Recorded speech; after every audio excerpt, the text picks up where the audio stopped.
Hey folks, Mark here. Hope you're all very well. I just wanted to make this video because I've been watching a lot more videos on mental health and sort of leaving comments for people, giving them some support.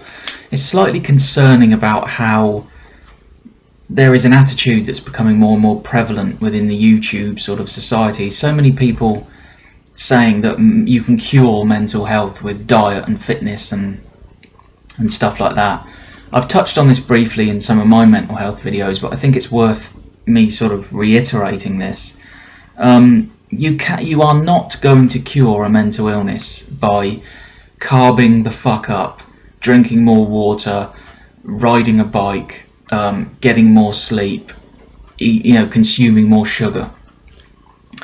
I think we all know where that kind of attitude stems from. It stems from certain Australian vegans whose videos I watch, and I do like a lot of their videos, but that's a ridiculous attitude, and that kind of attitude seems to be becoming more and more prevalent. I'm seeing more and more comments on mental health videos of people saying, oh, you just need to carb up and drink more water and whatever. There's also this attitude that seems to be becoming more and more popular, that mental illness is somehow the fault of the person who has the mental illness, which again is absolutely insane. You're not going to cure mental illness through exercise and diet.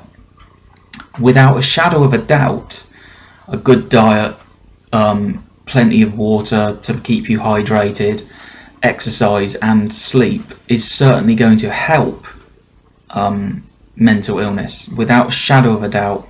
There's no doubt that, with all the problems that I've had, there's no doubt that my diet, riding my bike, making sure that I'm hydrated has certainly helped, but it's not going to cure it. It just can't. The other problem with people saying that drinking plenty of water and eating plenty of carbs and stuff and getting plenty of sleep is going to help with your mental illness is that for any of you who have had a mental illness, you will know that one of the big problems with mental illness is that it destroys your appetite. It kind of makes you feel sick, so you don't want to fill your belly with water and food.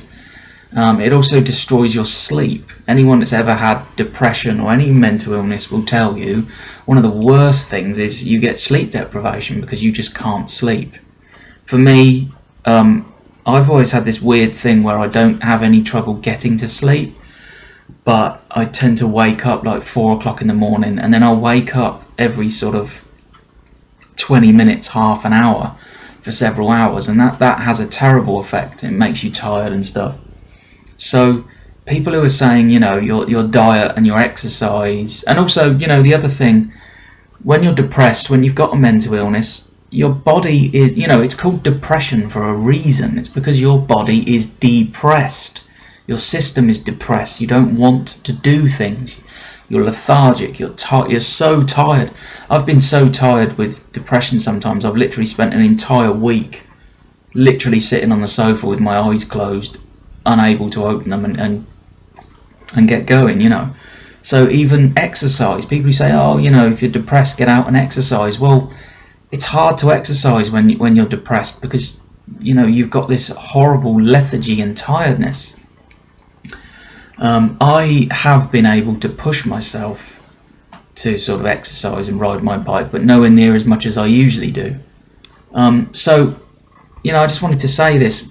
It seems to be becoming more and more of a popular opinion, and it's quite worrying because telling somebody who's severely depressed, oh, you just need to get more sleep, drink more water, and carb the fuck up. It's that's not just irresponsible. It's downright dangerous. People with severe depression need to go to a doctor, and although I'm not 100% convinced about doctors and antidepressant medication, I'd rather not take any, but there comes a time when, unfortunately, you do need medication. You do need that chemical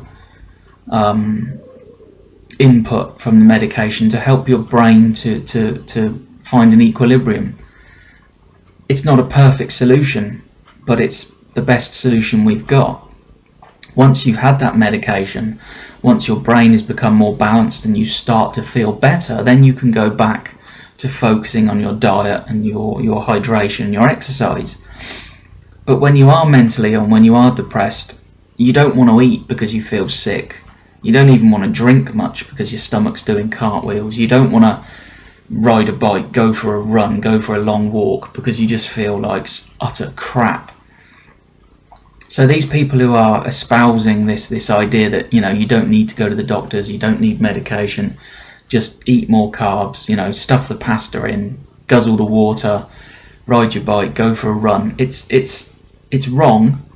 It will help. It will make things easier, but you really do need to get doctor's help. And that's the one thing that I would stress to anybody who's watching this video. Please, please, please, if you're depressed, if you're mentally ill, see your doctor, because you need to. Doctors aren't perfect. We all know that. I know that. I've had experiences over the last 2 years with my dissociative disorder where I've actually had to complain about doctors and actually pester doctors and force doctors into doing something to help me. So they're not perfect. They don't always get it right. But by and large, I believe that, you know, if you're depressed or you have a mental illness, the doctors will help you. Don't believe all this crap that if you've got a mental illness, you're mentally ill and you're depressed, that all you need to do is eat more food and drink more water and sleep more. That will help, but it won't cure you. If you have a mental illness, please, please go see your doctor.